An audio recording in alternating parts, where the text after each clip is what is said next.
The Palestinian Australian was removed from the Adelaide Writers Week, a decision which has led to the cancellation. South Australia's Premier Peter Malinauskas found himself in an unusual position earlier this month, under pressure. On all these things, I do my best to examine my conscience and offer a view that I believe is consistent with the interests of compassion. This is one of the first times where we've seen him on the back foot, being defensive, in fact at a press conference getting quite emotional about the response to this. And to a certain extent, some of this is a problem of his own making. His behind-the-scenes push for the removal of controversial Palestinian author Randa Abdel Fattah sparked a writers' revolt and the cancellation of the prestigious Adelaide Writers Week. I knew whatever view I took about this particular issue would upset people, but I'm in a position of leadership. You know, I don't have the luxury of sort of sitting on the fence and not having a view. My responsibility is to advocate for what I believe in based on a set of principles, even if I know that there may be a consequence to that. The fallout was a rare setback for the Populist Premier 2 months out from the state election. I think it's been nothing short of a shambles, to be honest. I mean, the way in which Adelaide is being viewed internationally, I think, is concerning. But in the suburbs, it remains to be seen if the furor will have any electoral impact. I think people were disappointed about that Writers' Week thing, but then somebody did say to me, the number of people who care about Writers' Week's a minority in South Australia compared to most voters. I don't follow politics too closely. So that clearly won't affect the way you vote. Yeah, I wouldn't say so. Peter Malinauskas has been riding high in the polls after securing major sporting events during his term. We have secured a deal to keep Live Golf in South Australia for 2031. The Labor Premier also gained national prominence, championing a social media ban for teenagers, a world-first law adopted by the federal government. We went from what started out as an idea and a hope that we could change the way that young people interact with social media in South Australia, quickly became a national reform, and now it's been picked up internationally. Thanks, Whippy. I think there is a sense of arrogance seeping in. I do get the sense that the Premier thinks he's got this election in the bag, and I don't think that's healthy for democracy. Ashton Hearn, the Liberal Party's third leader in 4 years, has 8 weeks to turn the political momentum around. We're out today putting forward our positive plans. Ms Hearn focusing on Labor's inability to deliver on a key promise last election to fix the ramping crisis by getting patients waiting in ambulance bays to emergency departments sooner. It's an integrity issue for this Premier because he went to the election urging people to vote like their life depends on it. I think it's an issue that plays on people's minds.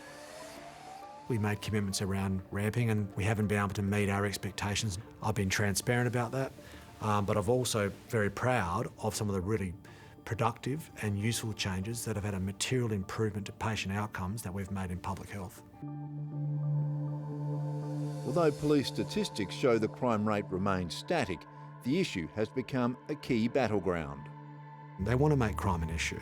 They want people to be in fear in South Australia that we're in this circumstance where there's a crime wave and what's happening on the eastern states is happening here.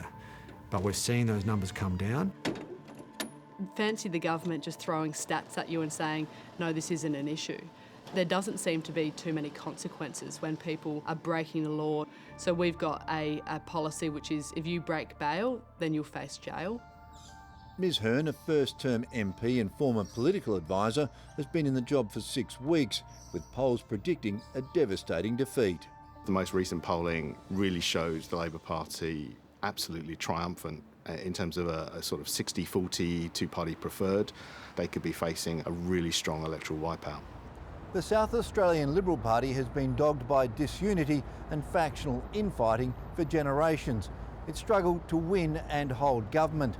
Labor has been in power in SA for 20 of the past 24 years. I think think when you're the leader of a major political party, you need to be there to form government. I'm just focused on making sure that people know that in us they'll have a real choice. As of yesterday morning, Adding to the opposition's recent struggles is the fact 4 former South Australian MPs have faced criminal charges, including one-time leader and minister David Spears. I am focused on moving through this process as quickly as possible. Do you see Ashton Hearn, though, as a greater threat than her 2 predecessors? Well, she hasn't been charged with a crime. How do you build back trust with the electorate? Yeah, look, there's no doubt that there's been some challenges that the Liberal Party has faced, but those individuals who you've mentioned, they're no longer members of the Liberal team. Ms Hearn says she'll now be targeting the seats held by those former members. I think that there is opportunity there, but we're not taking any vote for granted. The Liberal Party currently holds 13 seats in the lower house compared to Labor's 29, with 4 independents and 1 seat vacant. They could be down to about 10, but the worst case scenario is they go into single digits, 8, 9 seats. Is that a possibility? Anything's possible at election time. Again, I'm just focused on putting my best foot forward. Ashton Hearn and the Liberal parties will be saying, look, right now, can we save the furniture?